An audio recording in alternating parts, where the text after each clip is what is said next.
በ2022 የዓለም ዋንጫ ሮናልዶ በ5 የዓለም ዋንጫዎች ላይ ጎል ያስቆጠረ ብቸኛው ተጫዋች ተባለ። አስቡት እንግዲህ አሁን የ2026 የዓለም ዋንጫ ለስድስተኛ ጊዜ ሮናልዶ ይጫወትበት ነው። ለስድስተኛው የዓለም ዋንጫ ላይ ካስቆጠረ ደግሞ የ41 ዓመቱ ሮናልዶ ሪከርዱን ማንም በማይደርስበት ረጅም ቁምሳጥን ላይ ሰቅሎት ይሄዳል። የቻለ መጥቶ ያውርደው ብሎ። ፖርቱጋል ከክሪስቲያኖ ሮናልዶ በፊት ከተደረጉ 17 የዓለም ዋንጫዎች ያለፈችው በ3ቱ ላይ ብቻ ነበር። ሮናልዶ ከተጫወተበት የመጀመሪያው የዓለም ዋንጫ ከ2006 ጀምሮ ግን በሁሉም ውድድሮች ላይ መሳተፏ ብቻ ሳይሆን ጠንካራ ተፎካካሪ ብሔራዊ ቡድን እንዲኖራትም አድርጓል። ለዚህ ነው ክሪስቲያኖ በክለብ እግር ኳስ ላይ 5 ቻምፒየንስ ሊግን በማሸነፉ የምናደንቀው። 21 የሀገር ውስጥ የሊግ ክብሮችን ስለተቀዳጀ የምናከብረው ለዚህ ነው።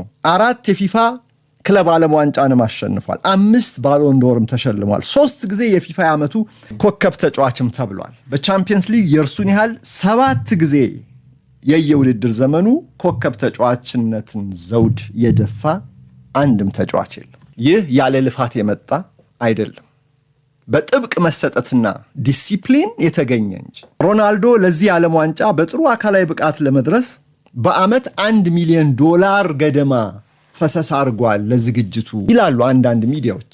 ምን ማለት ነው? $1 ሚሊዮን ራሱን ለመጠበቅ የሚያስፈልጉ ነገሮችን ለማሟላት ራሱ ላይም ኢንቨስት ያደርጋል። ምክንያቱም ያለበት ዕድሜ አስቡት 41 እግር ኳስ ተጫዋች እንደውም ፕሮፌሽናል ደረጃ ላይ የሚጫወትበት አይደለም። ሮናልዶ ግን እንቅልፉን እንኳን ሳይቀር በሳይንሳዊ መንገድ ነው የሚመራው። በአንድ ሂደት ጭው ያለ እንቅልፍ እንኳን እንዲተኛ አይፈለግም።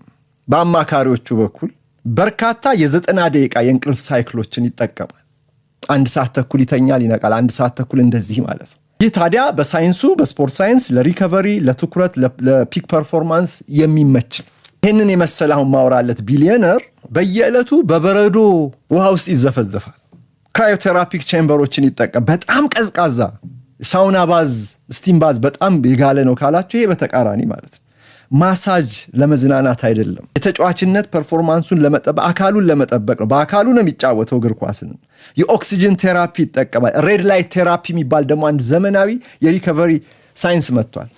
እሱን ሁሉ ይጠቀማል። እነዚህ ሁሉ ለቀጣዩ ጨዋታ ራሱን ዝግጅት ለማድረግ ለቀጣዩ ጨዋታ ለቀጣዩ ዓለም ዋንጫ ሳይሆን አንድ ጨዋታ ተጫውቶ ቀጥሎ ላለው ጨዋታ ከ3 ከ4 ቀን በኋላ ላለው ራሱን የሚያዘጋጅበት ነው እና ክሪስቲያኖ ሁልጊዜም እንደሚለው እኔ ስሙን ባነሳው ቁጥር የማነሳለት መወደው ለሀገራችን እግር ኳስ ባለተስፋዎች ህልመኞች ሊያገለግል የሚችል መርህ ታለንት ኢዝ ኖት ኢነፍ የሚለው ነው። ተሰጦ ብቻ በቂ አይደለም። ልክ ነው። በእግር ኳሱ ዓለም እግር ኳስ ተጫዋች የሚሰራው በተሰጦ ብቻ አይደለም። ተሰጦ ብቻ በቂ አይደለም። ፉትቦል የሚጀምረው በኩሽና ነው ይላሉ ባለሙያዎች። በጂምናዚየም ይገነባል፣ በሜዳ ላይ ደግሞ ይከወናል። ሜዳ ላይ ይጫወቱታል። በጨዋታ ከ10 እስከ 13 ኪሎ ሜትር የሚሸፈንበት ስፖርት ነው። ታላላቅ ተጫዋቾች በጨዋታ ላይ ብቻ አይሰሩም። በልምምድ፣ በስነ ምግብ፣ በሪከቨሪና በወጥነት በኮንሲስተንሲ ነው የሚገነቡት። ክሪስቲያኖ የዚህ አስተማሪ ሞዴል።